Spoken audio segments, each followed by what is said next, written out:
Dear Thai, dear beloved community, we've had a beautiful chant and some bells, but I'd like to have 3 more bells to begin this talk. So thank you, Brother Din Tin, for being on the bell. Yeah.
So, dear respected teacher, dear beloved community, today is the 7th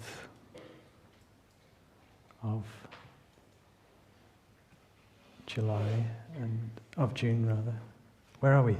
July. Yeah.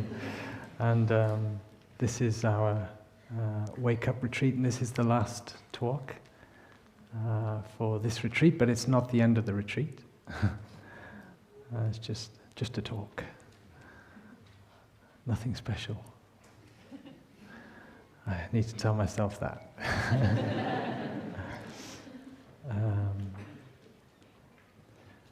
Hopefully I'll share something useful, and yeah, it's already wonderful that we come together.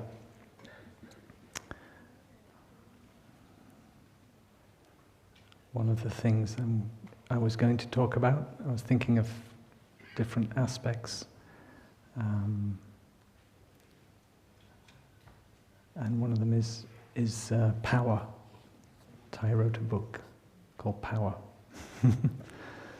So we maybe look into that a little bit. What does spiritual power mean? And it's in a time when maybe we don't feel we have much power. We feel powerless against some sort of dark forces sweeping through and difficult things happening. It may be at the sort of geopolitical level, or it may be at the local level, or very personal. Maybe in our family, maybe even power to manage our own psychology, our own life. You know, how do we seem to be sometimes powerless against our habit, energy. So spiritual power, is going more, starting from looking at what can we do, starting with ourselves, and then maybe seeing how that relates to a bigger picture.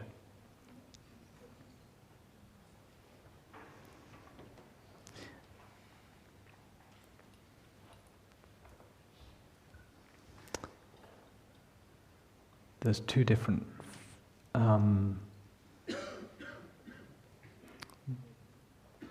ways in which power are talked about in Buddhism. One is something called the 5 powers, and then there's one which is the 3 powers. And both are interesting.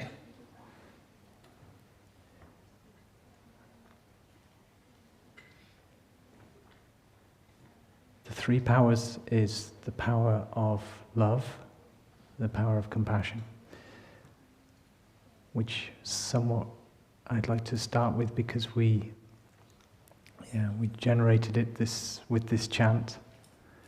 So in the three powers you have the power of love, the power of understanding, and the power to cut off afflictions, transform habit energies, and the freedom you get from that.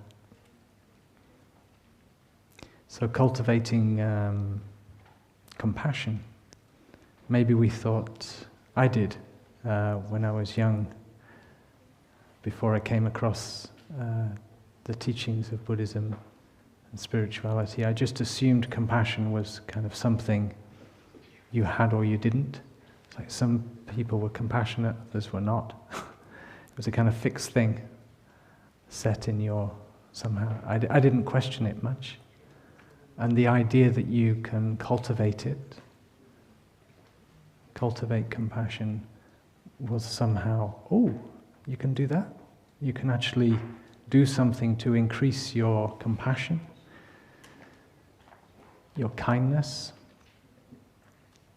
It's not just an attribute of your personality, and it's like, turns out, yes, and we need to. We need more of it.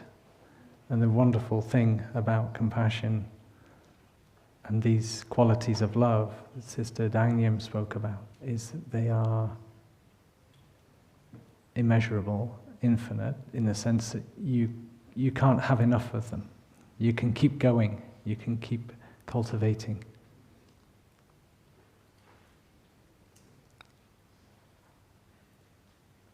And the other thing about compassion is it's available for you also. It's not just for the other. And we need to look at what self-compassion is. It's kind of sometimes a mystery to people. What is this self-compassion? Loving yourself. Is that selfish? I think we've learned enough through Thai's teaching to make a connection, but it's always important to remind ourselves the importance of self-compassion and really understand what we mean by that, and also how we can do it.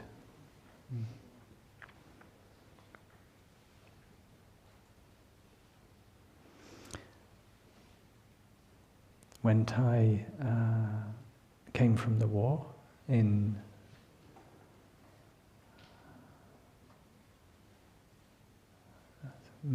many decades of going through, there's a statement I read, I don't know when Thai said this, but he said, I've come to, it could have been during the war in Vietnam, it could have been when he came to build Plum Village. Both would fit, because he said, I've come to build what has been shattered. I've come to build love. He did that in Vietnam, and he's done that here in the West. Many centers, and began here in Plum Village. 1982, we just celebrated 40 years of Plum Village opening. And Thai's energy is here. Thai's dream is here. A dream realized. Somebody shared with me, shared with a group, one of the affinity lunches, that they had a Sufi teacher, I think it was something like 20 years ago or something, who said that they had a dream about this person who shared. The teacher had a dream about his student and said, I had a dream that you will be in a place with beautiful nature, rolling green hills and trees, and there will be people, many people there, from all different nationalities, different ages, different faiths, different, religions, but also non-religions, just a field of meeting. People coming together in the spirit of togetherness, of love. And when she shared that, she said, and it seems like I'm here. And that's pretty cool. Yeah. It doesn't really get better than this, I don't think. So we have that amazing dream realized, and we're in it, we're fully participating. And wherever we are at in that dream, if we can still be suffering in that beautiful dream.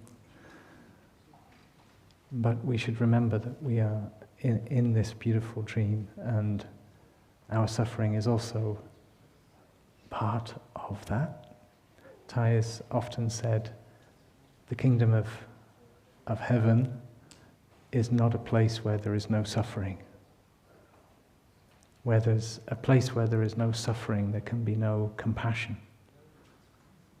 Because we need the mud of suffering to grow. So we don't want to run away from our suffering, or say, oh, I can't enjoy this dream because I have this suffering. You say, oh, I bring my suffering as an offering to this, to be part of this dream, because I know that in this suffering, in this mud, we can grow some lotuses, some beautiful flowers, some insight, some compassion. And that is the work we do.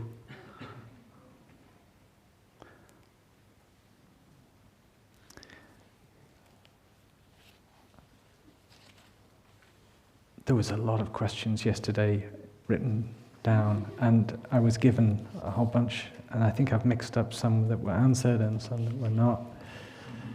But there's one that struck me just here. I don't know why it's on the 11th of February, but it says, is there a universal purpose of life?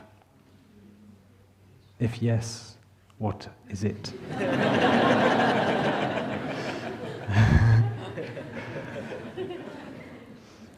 I'm glad that got a laugh.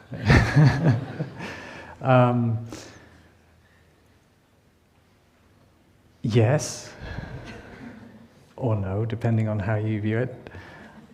There's also aimlessness, right?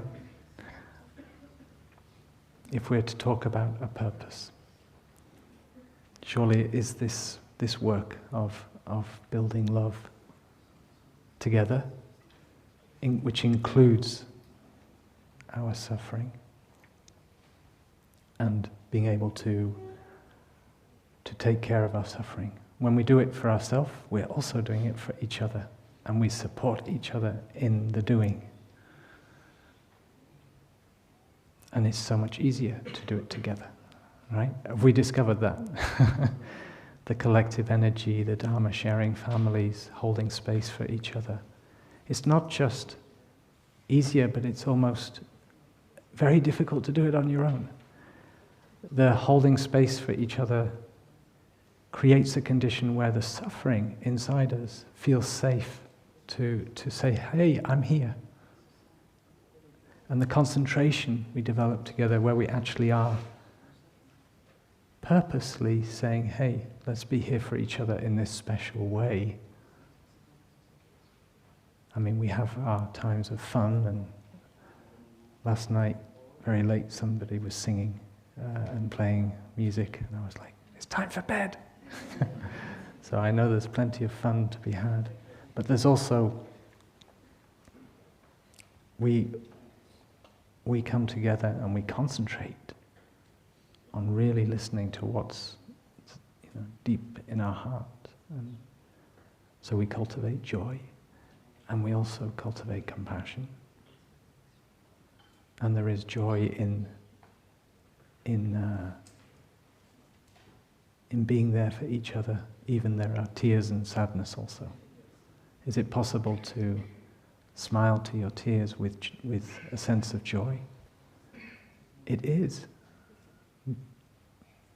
Because when we're in touch with the reality of our suffering, and we are able to be in a place which is holding that, the energy that is holding that, and we ourselves are able to breathe and be there with it, there is a joy from that.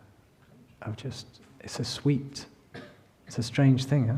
That you can touch joy in that moment.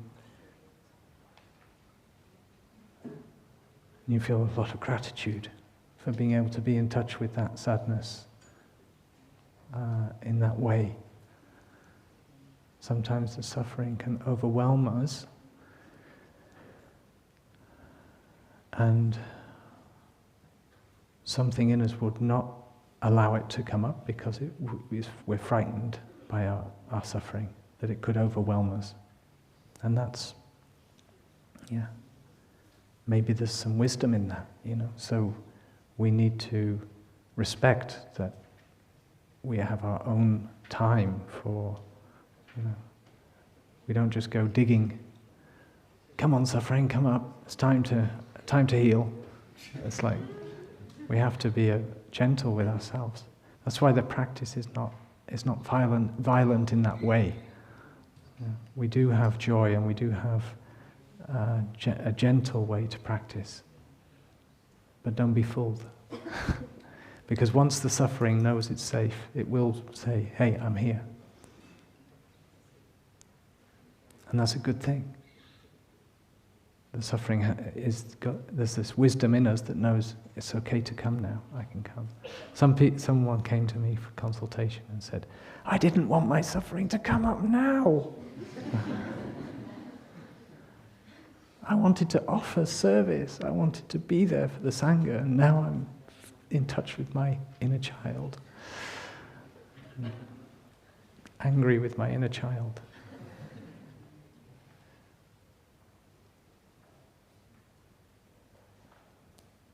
But that is what we're doing here together. And then somebody asked a question here, is there really such a thing as an inner child when there's no self?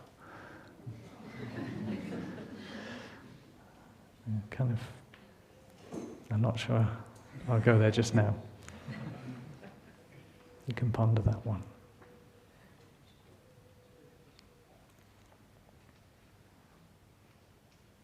So, cultivating love, understanding, compassion, they're basically the same thing.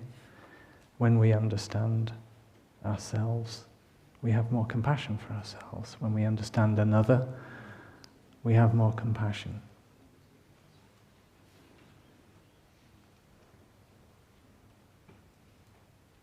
We had our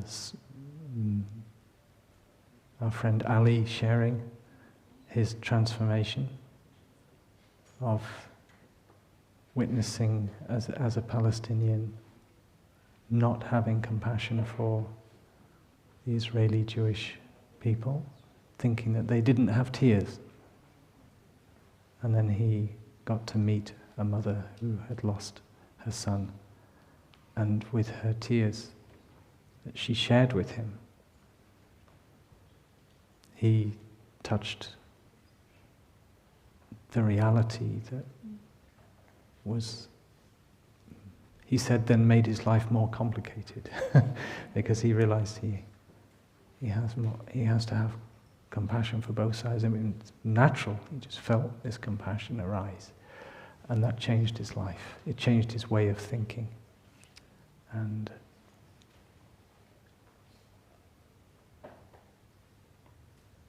that was a powerful sharing. But there's many powerful sharings that we've all, similar kind of things where we discover we can have compassion. And there was also a question.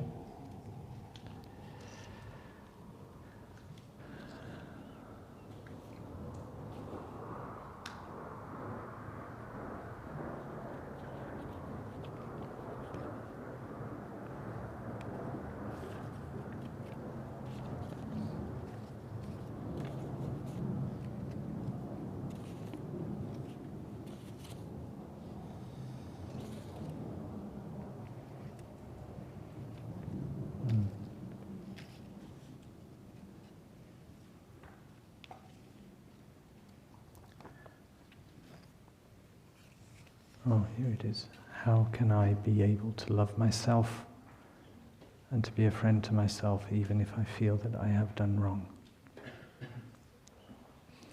So it's like we don't deserve our love because we've done something wrong. If that's the case, then we all don't deserve our love because we've all done things wrong.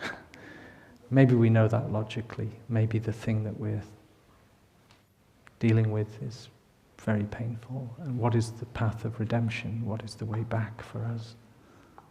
So that we can touch that feeling that we also can benefit from love too, and we don't deny ourselves, we don't feel that we don't deserve it. And that is this question. And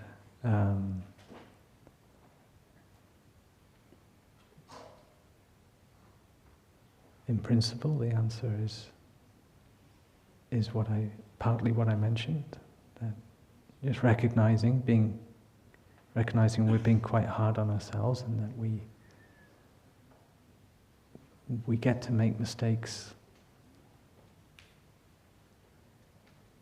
and we also can learn from our mistakes and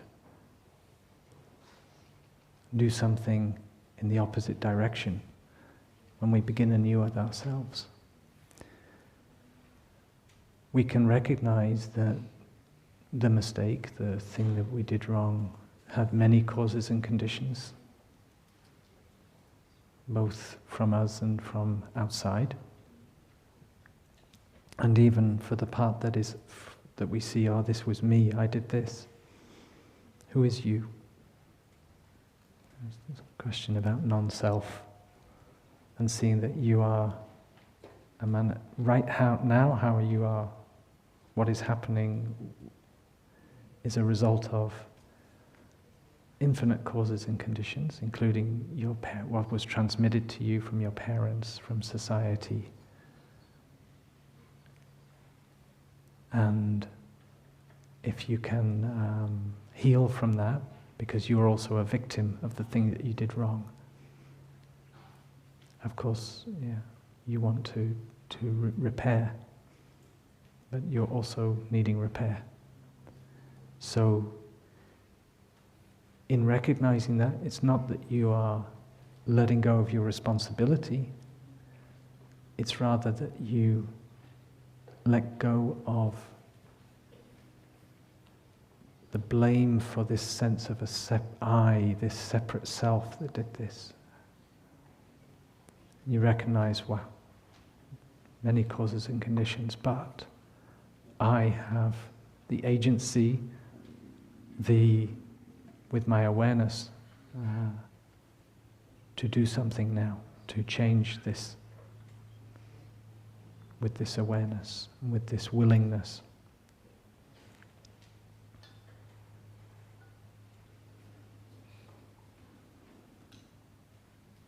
And when we may do different things, we may want to also express regret to who the wrong was done to, or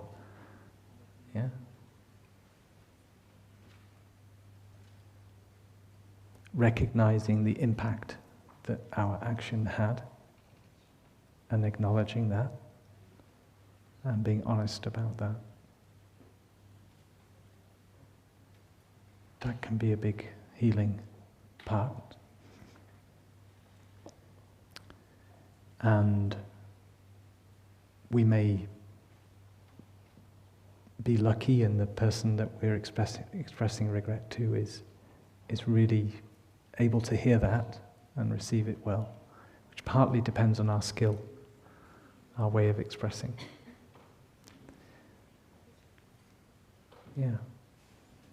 But also recognizing the conditions, and if we have an expression in English, actions speak louder than words. It's like how you go forward from that point. So your actions from that point. So that is also the beginning anew, is also turning in the good direction. And then we make another mistake. We have to do it again. There was a king in Vietnam, I think, that was, he began anew 6 times a day.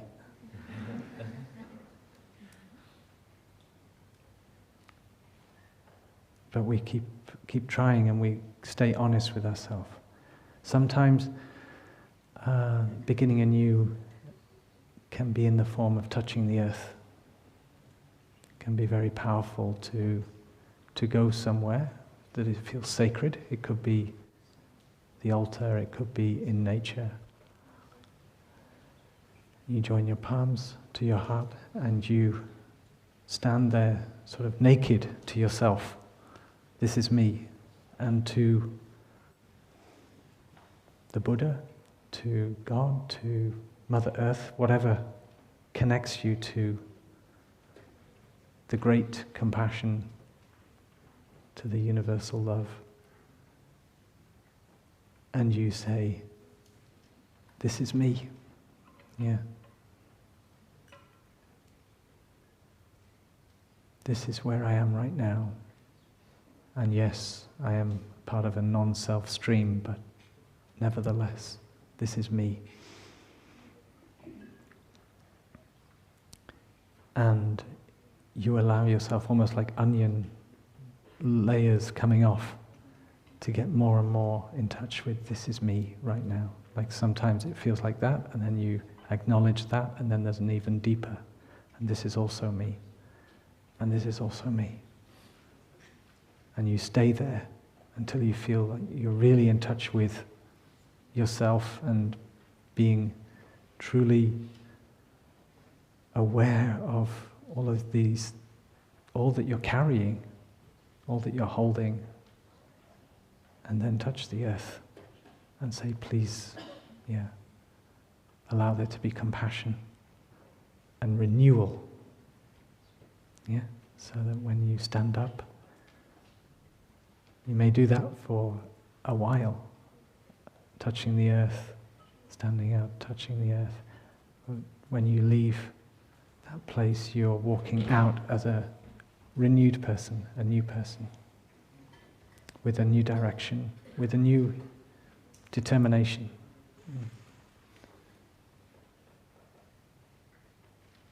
So don't stay stuck.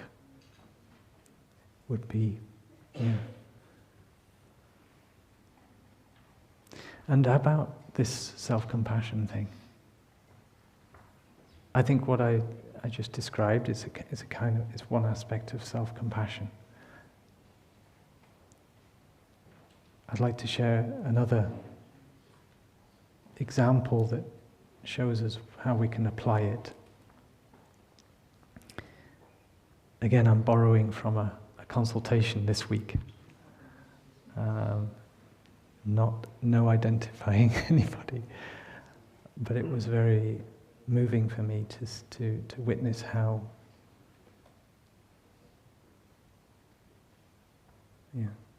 because it's also very general, it's not specific in a way, it's just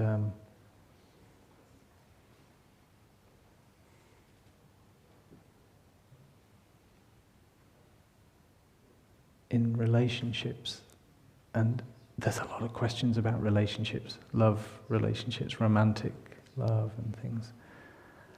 And somebody married, recognizing that in a sense, she's got a beautiful, committed marriage, but there's a sense in which he's holding his wife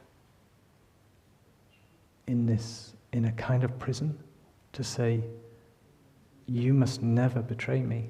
You must never make me feel jealous. You must always your love must always be there for me. This is he doesn't say this literally, right? This is a subconscious message that we were sort of exploring. Because I have an abandoned boy in me, and that boy that feels abandoned needs to know that you'll always be there for me. That is too much to put on his wife. He's outsourcing responsibility for his own abandoned boy feeling, right? That is not going to lead to a healthy, that leads to codependency. It's beautiful for a while to be there for each other unconditionally like that, even for the abandoned. But then at a certain point, you have to say, no, this is my abandoned boy. I don't make you responsible for him.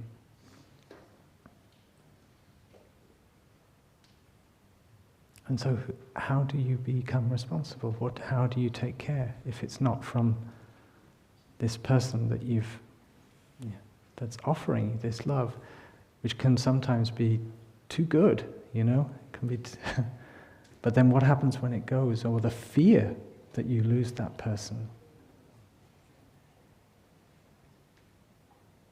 And you put too much on them, and problems arise. So the trick is, the way is to recognize you have a lot of love. When I shared with this man, I said, do you love your wife? Oh, yes. Do you love your child? Oh, yes, very much. So you have the love. It's just a simple trick. Turn it to yourself. It's not that difficult, actually. It's just a trick. You're just sitting in meditation. You get in touch with that love that you have for your child, for your loved ones. And you just bring it to yourself. You bring it to the boy, the little girl. You say, I'm here for you. I'm here for you. You're asking somebody else to do it. You can do it too. It's not that difficult. You don't have to be afraid. Sometimes it can bring up a strong emotion, and that is again why sometimes it's really beautiful if we can get support for that kind of work. Somebody with us, holding our hand, like, okay, I'm going there. But it's you that's going there. You're not outsourcing it. But you maybe have the presence of spiritual friends, maybe Sangha, maybe your partner, maybe a friend, holding space with you, holding presence with you while you go there, and helping you stay with that.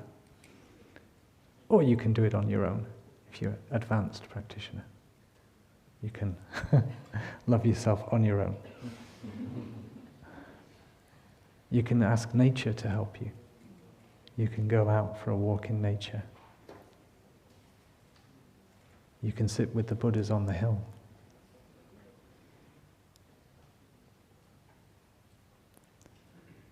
There was another question. Sorry, the questions are too cute. I gotta get this one. But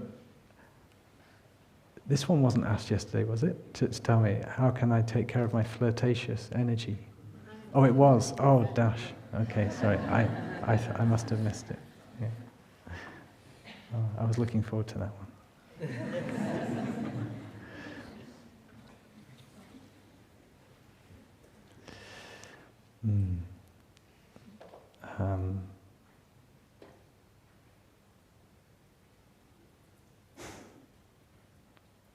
Power.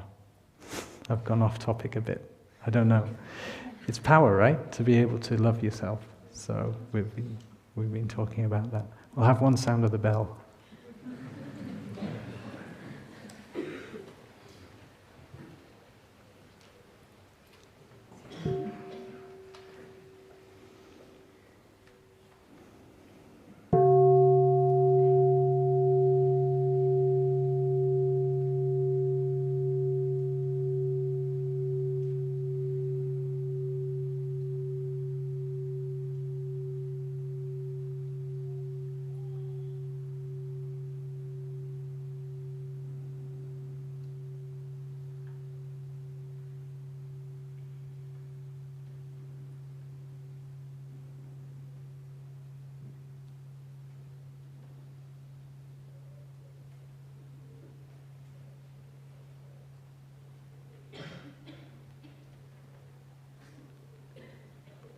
So,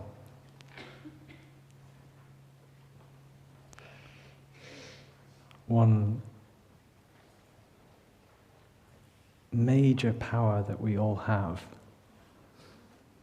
is this incredible gift, inheritance, this some innate ability that we're usually out of touch with, have to be reminded about. And that is the ability to return to the present moment. Simple. And not only to return there, but to dwell there happily, to enjoy being in the present moment. You can do it.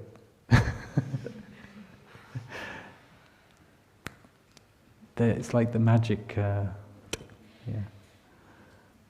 just click your fingers, there you are. Ooh, I'm in the present. How did I get here? Oh, gosh. Because, you were somewhere else, right? And then sometimes you just as simple as that, click your fingers, like Harry Potter or whatever. So, just come back, say, here I am. And when you've touched the present moment deeply enough, you know you can do it. You have this other ingredient of power called faith, confidence in yourself, because you've done it and you know it's possible and you can do it again.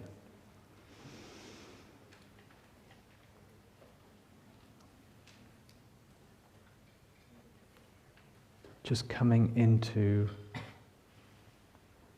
the present moment, sort of inside of time. Is it out or in of time? It's like the normal constructs of time don't apply. It's just, it is. There you are.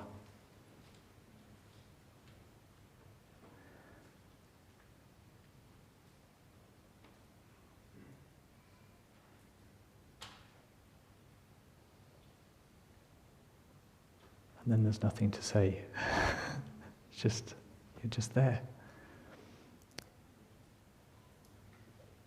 And it's quite interesting when you dwell there for a while, and then if you try and stay in there and talk from that place of the present moment.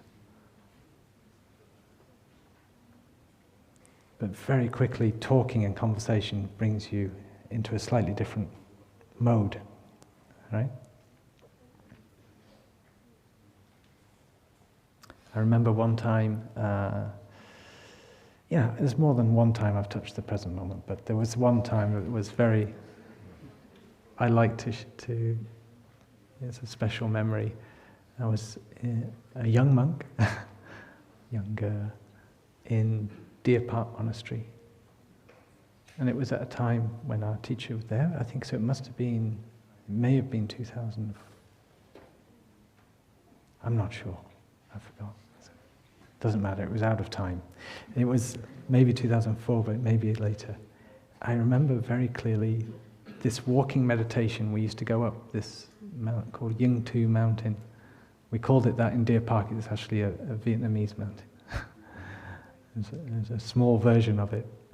And we would walk up as part of our meditation. And it was a very beautiful plateau on the top, and you could see the mountains around. And for the most part, I was trying to practice walking meditation, with the emphasis on trying. Like I was really, this step, where's my breath? Oh yeah, and then, oh yeah, present moment, looking at. But my mind, the fuzzy mind would come in, and my monkey going here and there. And I felt this sort of cotton wool, cloudy feeling, and then I would somehow come back, keep doing it. And it didn't seem to do much until just at the very end I started to feel something clearing. So, sometimes it's like that. You have to sort of trudge through, keep trying, and then at a certain point, the clouds dissipate a bit. But I still didn't feel very present. I still felt like I was just trying. But I was feeling better, a bit better. And then I was with another monk from Portugal, actually. And there is this... So Deer Park is basically kind of semi-desert, kind of arid land, and chaparral, they call it, I think. But we created this little green oasis in the solidity hamlet, they call it. And it's very nice, lots of flowers and little stream, little pond, little terrapins in the pond, and koi fish, and then there's little walkways through. It's very small.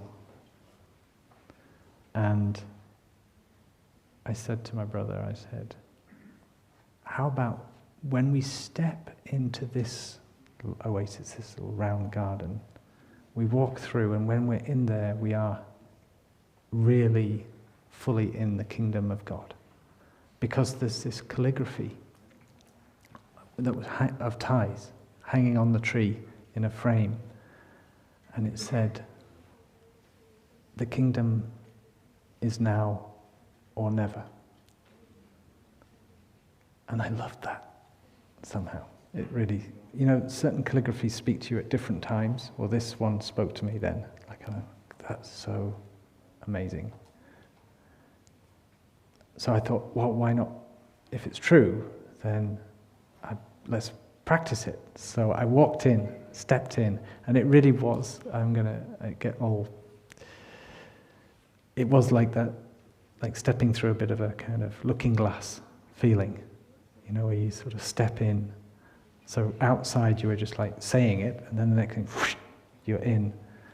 And we walked through, and we were in the kingdom. And we walked through slowly, and I didn't want the walk to end, and it's just a tiny little garden. So sort of taking this little route, we sort of walked through, and eventually a beautiful little eternity passed, and we got to the other end, and we stepped out. But I was still feeling good. I thought, I want to keep this going. And the funny thing is, when you're in that space and it's difficult to imagine why you would want to come out, and you certainly don't intend to come out of it. But sure enough, you lose it. So we have to keep going back to that garden. We have to keep going back to that experience. And that is called diligence. So I'm going to go to the board and write a few things down.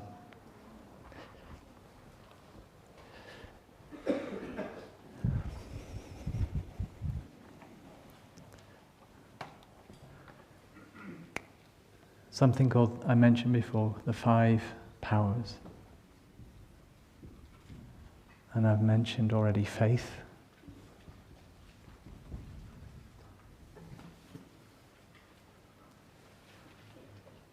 And this is where you have the experience of touching the present moment, and you can do it. It's where you have the experience, what the benefit the practice can bring you, and so you have confidence in it. And you can do it. You've done it before, you can do it. You maybe also see there were certain conditions that helped you do it. So you need to, maybe it's an environment, maybe it's coming to Plum Village, maybe it's having a Sangha. So you want to make sure that you keep those conditions. But the faith is that you can do it, you've got it in you. And that is very precious to have that, right? It's not the blind faith of just hoping it's true. Sometimes that's all we've got. Our teacher said it, it must be true, I'm going to go for it. So we take a leap of faith.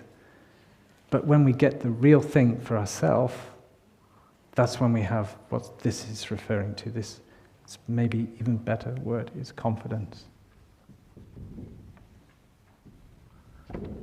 Yeah? So it's kind of self-confidence.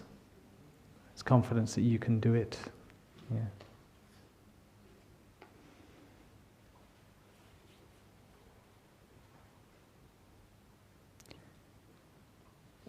Faith that we can transform our suffering. Faith that peace is possible. When you've touched peace and collective peace, and the how many times I've heard shared in this week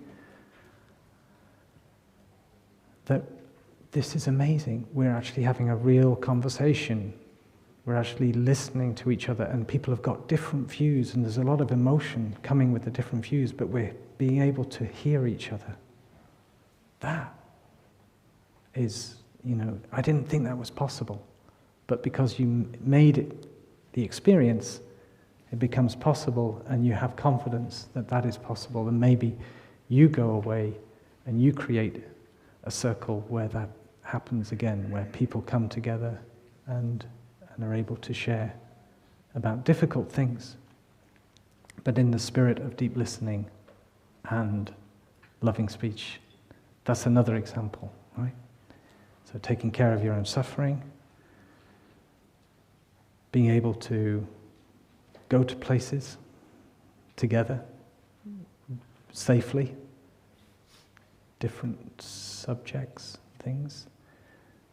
And then this confidence also applying, as I mentioned, to your ability to dwell happily in the present moment. Many things. Right? So faith in the practice, faith in yourself, faith in the community, faith, can we extend that to faith in society? Do we see it's possible?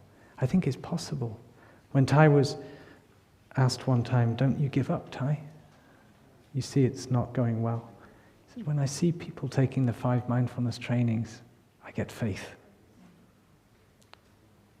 Because that spreads. I remember one time,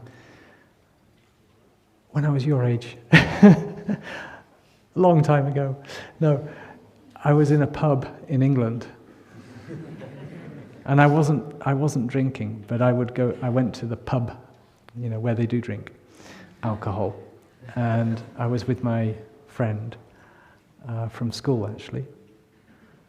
And he was trying to understand what I'm up to, because I was starting to think about being a monk. But it was well before, and I was just talking a lot about it. But I was also practicing. So he felt some energy from me, and he was very interested, But it was totally like, what is this thing you're up to? And I wasn't drinking, by the way. Did I say that? In the pub. Because I was practicing the 5 mindfulness trainings to the best of my ability. One thing I was practicing well was not drinking. And that was because I had an insight. Because the mindfulness trainings they come from awareness of suffering. You get the insight. And Thai gave me the insight, but it was mine. I made it mine. Sometimes that's how it happens, The teacher gives you the insight, says, this is the insight, but you have to make it your own. And the insight in this case was, alcohol causes suffering. And duh, like I knew it, not just for myself, but it was like in my family. My father was alcoholic because it was the best he could do to take care of his suffering, to numb his pain. His abandoned boy. He was separated from his family as a child in the war, Second World War. This I learned later, When you start to get curious about your family's history, you start to look back at their childhood. Not just an abstract, I see my father as a 5-year-old boy. But you actually, that's good if you just get in touch with the reality that my father was a 5-year-old boy, but also what actually happened to my dad? What actually happened to my mother? And you start to really get it. Say, wow, they were really younger than me once, they weren't always my parent, and they went through stuff. And they did their best. Even their best maybe wasn't good enough for me. Maybe I suffered. And maybe they caused harm. That can happen. And we need to heal from that. And it's not always the case that you just have to always be, oh, my father, my mother, they suffered, therefore my suffering from them is nothing, you don't bypass immediately to their suffering. It's good that you see that their path, how they came to be like that. It gives you much more space around it. But also, don't bypass. You need to recognize, I received this suffering. It was a transmission. I don't need to blame my father or my mother for it as like this evil person gave me this suffering. You see their causes and conditions, but the reality is they did give you some suffering, and you need to take care of that for yourself. And you can't avoid that. But when you do it for yourself, and it turns out that is also doing it for your ancestors, for your parents. You're stopping the samsara cycle of suffering.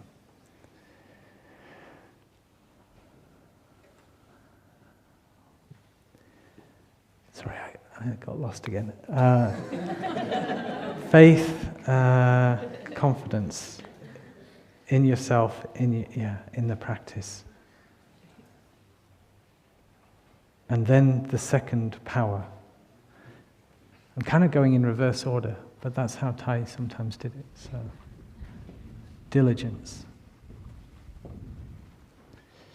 Diligence, because as I mentioned, you step out of the garden, you get into conversations and you lose it. So you have to do it again. You have to keep. So many of you will have the question, how do I keep this thing, this beautiful energy when I go back home, right? And this is the last talk, so I got to talk about that.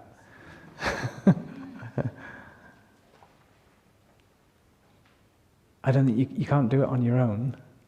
You're going to need each other. You're going to have to stay connected.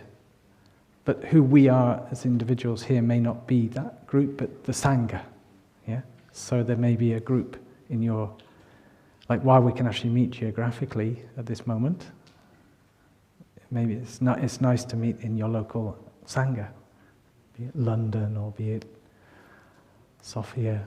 I've met some people from Bulgaria. Where are you? Hey! And you want to meet people, from your local place, and you can meet online, and it turns out online Sanghas work. It's no longer a circle, it's a gallery. But somehow you see each other and you concentrate together, and somehow it works. We've done many online retreats now, so we've made that experience. Maybe some of you have come because of that. And of course it's very special to be able to be together physically, not just through the internet, but we do, we have to take what's available. We need to stay connected to support each other in the practice, and that is what we call taking refuge in the Sangha. And that can help that is part of supporting us to keep coming back. But apart from that, what things can you do to keep coming back?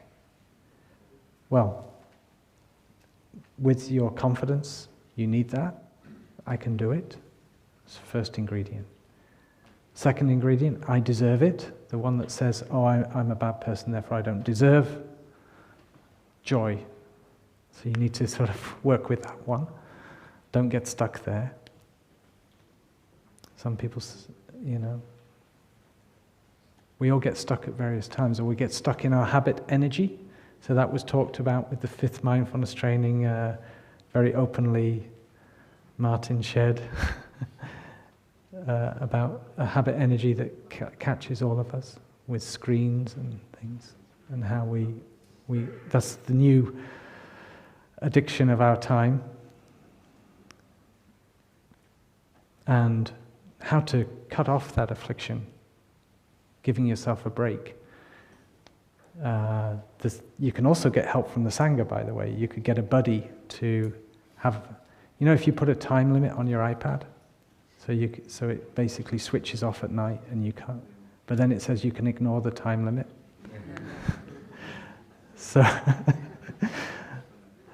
So my brother said, I'm going to give you a password.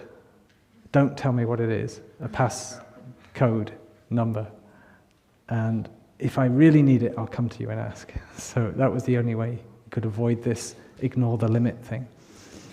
So sometimes we need to, when we're feeling sane and we're actually, in our best mind, we set up conditions to protect us from when we go insane. When we lose our ability, because once we've gone past a certain point, there ain't nothing going to stop us. No, we're just going to do it anyway. So we need to be humble to our habit energy, and but at various times we can have very strong determination, especially if we've suffered enough. Like with alcohol, seeing my family suffer was enough. I didn't complete that story. I saw suffering in my family a lot with alcohol. And I loved my sister, and she had it transmitted from my dad. And I didn't know how to help. And Thai said these words in the book, For a Future to be Possible, he said, when you stop drinking, you're not just doing it for yourself, you're doing it for those that can't have that first drink. You may be somebody that can drink moderately, but not everybody can. So if you can just not drink at all, you're kind of in solidarity with those people that have that problem, which is huge. It's a big problem in society. So you can be that help. And when it came down to my personal, loving my sister, I thought, okay, I can do that. I'll do that. I never thought a second moment. It's just clear. When you have the insight, often from the suffering, and you see something you can do, it's just crystal clear. I never had a second thought. So it can be like that, just cutting it off. Other times you can constantly struggling with it. It keeps coming back. So getting insight can be very powerful, and that is another power, to have the insight.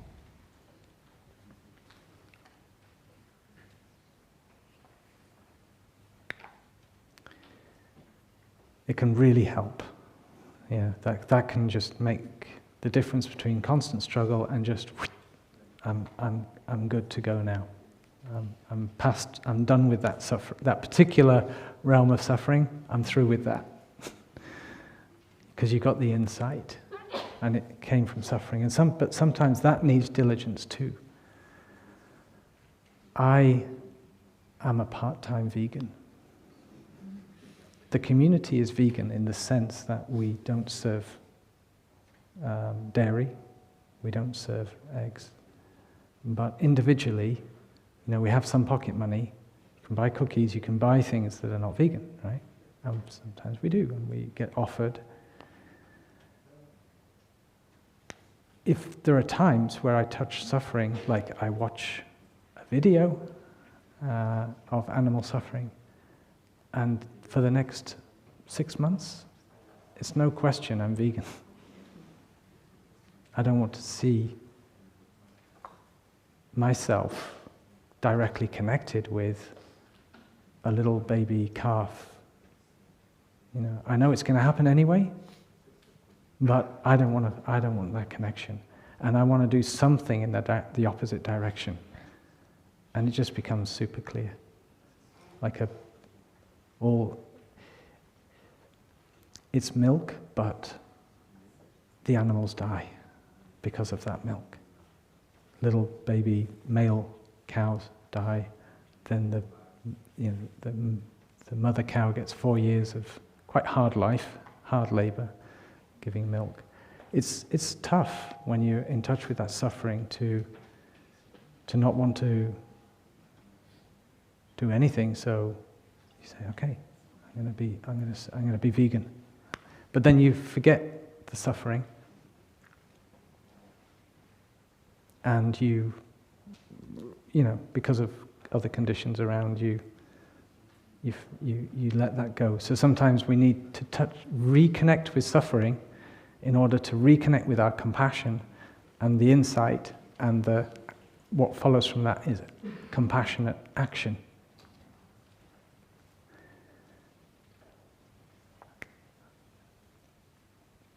And concentration, I mentioned, and of course, mindfulness. So mindfulness, concentration, insight, diligence, keep doing it. Get more faith.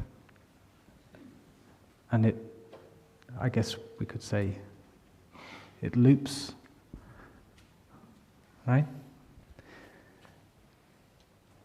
Just from practicing mindfulness gives us faith.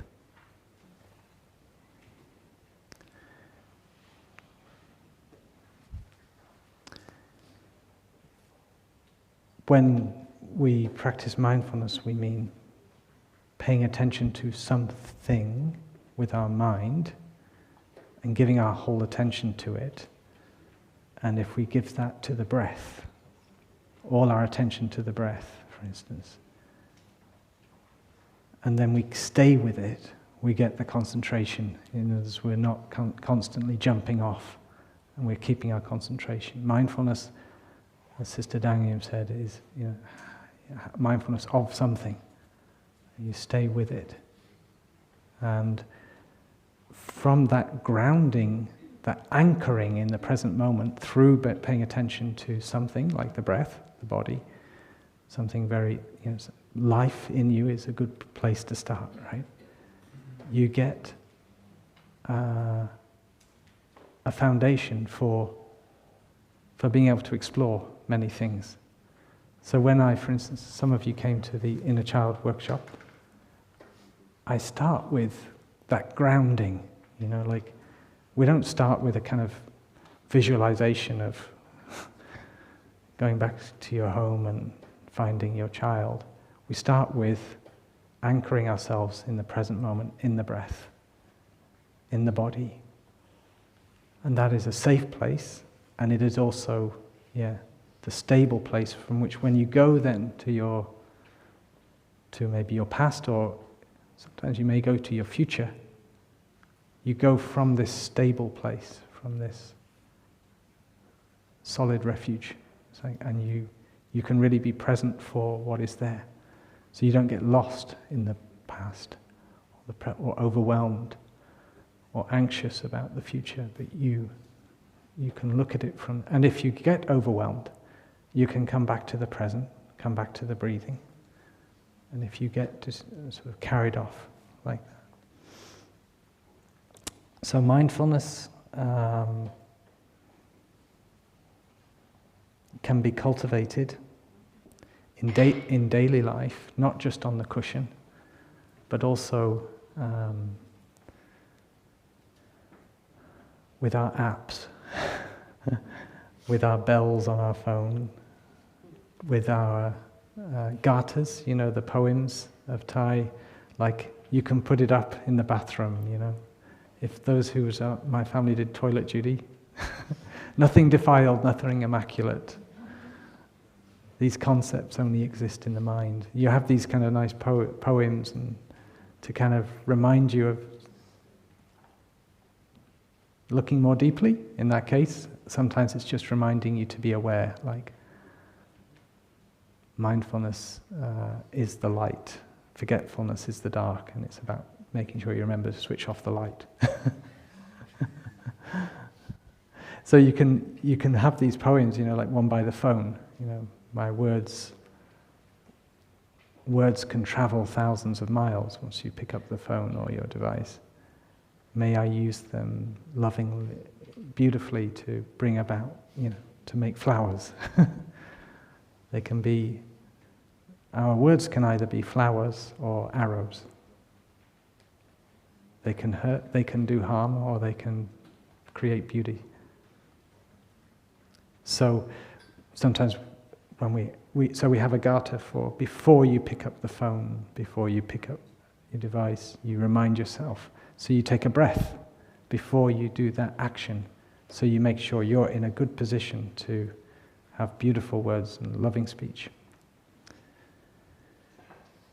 And coming back little and often, this is a kind of form of diligence which just reinforces things, and you keep stopping in the moment. So this is kind of repeating the orientation talk kind of stuff, like how to practice. But we can do that outside of Plum Village. And if you are missing bells of mindfulness and you don't have enough bells on your computer, or there's another bell of mindfulness I like to offer for you. You can make anything a bell of mindfulness, right? So it could be some stairs that you always have in your life that you have to walk up. I remember I had for a year I lived in London, and I could have taken the lift, but I always chose the fire escape stairs, 5 floors, because nobody else used them. So I got to be on my own, and I made this vow because of Thai suggestion that the first flight of stairs, if I had missed a step, I had to go back down. Not the whole way, but that flight of stairs, because if I'd have done the whole way, like going back down, I would never have got to the top. So I would at least go down the flight of stairs that I just walked, and each flight I had to do a complete set where every step I was present. And going backwards and forwards and a bit, it would take me a little bit of time, but I can tell you by the time I was at the top, I was a different person. Yeah, than when I started on the stairs, and I felt fresh, and I was able to be with the person I was staying with in a better way as well. So there was another benefit. Right? We can do that when we return home from work, before we return home from work. Sound of the bell. 11:30. Jeez.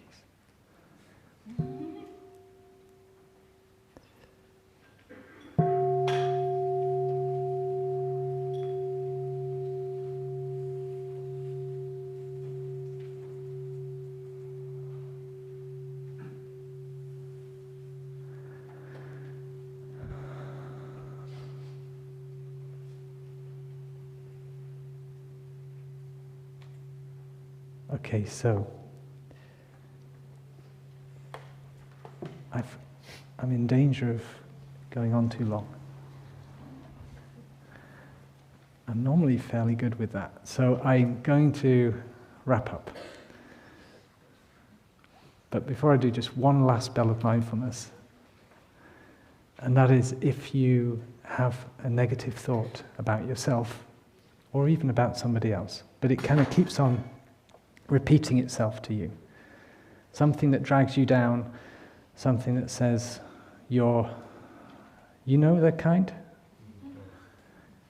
You're almost embarrassed about it, right? It's like it keeps on, it's become a habit of the mind and you can't stop it. It's like Tourette's of thinking, Tourette, it's like, stop it. But it keeps happening. Use it as a bell of mindfulness. Recognize, that thought has come again. Let that be my bell. And what does that bell tell you to do? Just like all the bells of Plum Village. Stop. Come back. Come back here. Breathe. Let go. Let go of the thought. First you can say thank you to the thought. Oh, thank you. Terrible thought. Thank you so much because you've reminded me to come back to myself. And guess what? Right now I need compassion. So allow yourself, say, please let there be compassion for this poor little creature here. He needs compassion. I'm suffering with my mind. Let go, come back to your breath. Just a few breaths like that. And then your thought that's been plaguing you becomes a friend, becomes a bell of mindfulness, and eventually, like that, it will transform and maybe you won't have that thought for too long. But you're not frightened by it anymore. Because sometimes these thoughts can actually terrorize us. And we're frightened of our own mind, of what it can do. And so to lose that fear of our mind is like to not have the second arrow come in. Now the first thing is the thought itself, but then we actually add to that our fear of it. So transforming it into a friend, this is a great thing to do. And then if the thought goes, you'll have lost a friend. You have to have another bad thought to be a bell of mindfulness. But there's plenty of bells of mindfulness, so I wouldn't worry about that. You can choose. So meanwhile, I just refer back to the 5 powers and remind ourselves that we do have power at our disposal. And if we cultivate this power of being able to take care of our minds, take care of ourselves, offer ourselves love, enter the present moment, build love and understanding between ourselves, we have a lot to offer. We will touch freedom, we will touch happiness, and we'll have a lot of space to act from there, to do good things. The meaning of the meaning of the universe, or what was the meaning of life? It comes down to what we call bodhicitta. Thai would sometimes call it the 3 desires. The desire to love, the desire to understand, and the desire to serve. It means to contribute to life, to offer something back from gratitude, from just wanting to be part of this beautiful life, right? And it is beautiful when we're in touch with the present moment and we still have nature, Mother Earth supporting us. We have each other, and we have our suffering, we have our little babies to take care of. So let us remember, when we feel powerless, just ask yourself, am I sure? Am I really sure that I'm powerless? Is there something I can do using the practice? I might need help, I might need support, but is there something I can do? So ask yourself that.